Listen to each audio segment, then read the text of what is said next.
नमस्कार, मी विद्या तुमचे सगळ्यांचे खूप खूप मनापासून स्वागत करते। आज आपण 17 गरम मसाले वापरून शाही गरम मसाला बनवणार आहोत। हा गरम मसाला खूपच स्वादिष्ट होतो, खूपच चविष्ट सुवासिक पण होतो। तुम्ही कोणत्याही भाजीला तुम्ही वापरू शकता।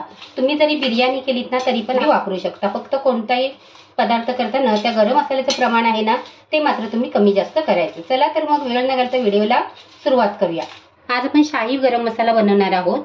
त्याच्यासाठी सर्व साहित्य आहे ते ह्या चमच्याच्या मापाने मी घेतलेले आहे। 2 चमचे बडीशेप आणि 3 चमचे धणे, 1 चमचा शहाजिरं, 1 चमचा खसखस, 7 ही त्रिफळ आहे। त्याच्या कोकणाकडे याला चिरफळ बोलतात। याला मस्त सुगंध पण असतो आणि तिखट पण असतात। सुंठ 1 चमचा पावडर होईल ना अशी सुंठ घ्यायची, 1.5 इंच दालचिनी, 2 चक्रफूल। ही पिंपळी आहे, ही टेस्टला तिखट असते आणि ही सर्दी खोकल्याला पण चांगली असते। हे 3 मी पिंपळी घेतलेले आहेत, किराणा शॉपमध्ये या मिळतात। हे जायफळ आहे, त्याच्यातलंच तोडून हे मी मसाल्यामध्ये घेतलेले आहे। म्हणजे एका जायफळाचे 4 तुकडे करून त्यातला पाव भाग मी घेतलेला आहे।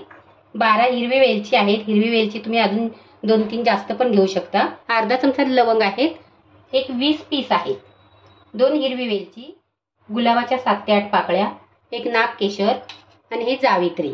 जावित्री एक अख्ख पूर्ण नाही, थोडं कमीच आहे। याला मस्त सुगंध असतो म्हणून जावित्री घालायची आणि थोडंसं दगडी फूल। हे सर्व साहित्य आहे ते आपण भाजून घेणार आहोत, पण एकत्र भाजायचं नाही, याला आपल्याला अलग अलग भाजायचे। त्याच्यासाठी इथे मी पॅन गरम करायला ठेवलेला आहे। गॅसची फ्लेम लो टू मीडियम ठेवायची। आपल्याला भाजायचे पण आहे, पण एकदम खरपूस भाजायचे नाहीयेत आणि कच्चे पण ठेवायचे नाहीयेत। त्यामध्ये आपल्याला काळी मिरी, धणे आणि बडीशेप हे आपल्याला एकत्र भाजून घ्यायचे आहे। सतत मिक्स करायचे। सतत मिक्स केले ना करपत पण नाहीत आणि प्रत्येक दाणा आहे तो चांगला व्यवस्थित असा भाजला जातो। जास्त जर तुम्ही भाजलेत ना तर गरम मसाला तुमचा राकट होणार आणि काळी मिरीचं प्रमाण आहे ते जर जास्त झाले ना तरी पण तुमचा गरम मसाला आहे तो राकट होतो। म्हणून काळी मिरी आहे ती प्रमाणातच घालायची। माझी गावची आहेत म्हणून मी ते 1.5 चमचा घातलेले आहे। तुमची जर बाजारची असेल ना तर तुम्ही थोडीशी अजून 10 दाणे वाढवलेत ना तरी पण चालतील। आपले धणे आणि बडीशेप आहे ना ती थोडीशी भाजत आली ना म्हणजे आपल्या हाताला सण होणार नाही इतपत भाजत आली किंवा 1-2 मिनिटांनंतर आपण त्याच्यामध्ये खसखस आणि शहाजिरं घालायचं आणि ह्याला पण आपल्याला भाजून घ्यायचंय। खसखसाची तडतड उडू लागली की तिला काढून घ्यायची।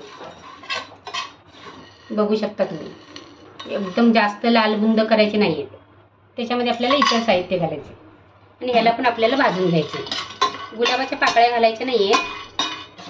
एखादा मिनिट भाजून झालं ना की आपण दगडी फूल आणि पाकळ्या ह्याच्या घालायचं आणि गॅस बंद करायचा।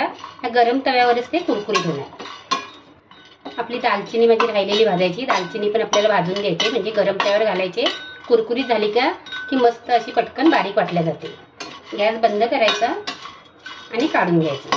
त्यामध्ये सुंठ आहे ती पण मी फोडून घातलेली आहे आणि जायफळ आहे ते पण मी तोडून घातले आणि ही काळी वेलची आहे ना तर तुम्ही पाहिजे तर सोलून घातली तरी चालेल किंवा सालासकट वाटली तरी चालेल। मी ते सोलून घालणार आहे आणि याला थंड झाले ना की आपल्याला बारीक असं वाटून घ्यायचं। मस्त असं आपला मसाल्याला सुवास सुटलेला आहे।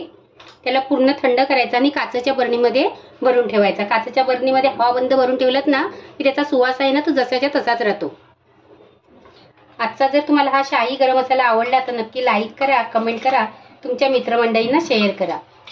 वेळात वेळ काढून तुम्ही माझी रेसिपी बघता त्याबद्दल मी तुमचे खूप खूप मनापासून आभार मानते। थँक्यू।